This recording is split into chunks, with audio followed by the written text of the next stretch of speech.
ìgboro ti dàrú pátápátá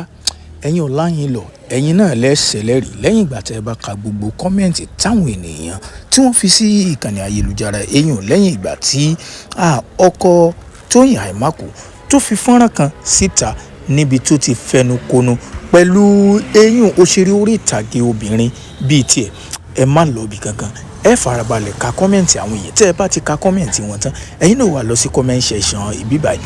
ẹ̀yin náà drop kọ́mẹ̀ntì yín mo máa ń sọ mo ní àwọn òṣèré orí ìtàgé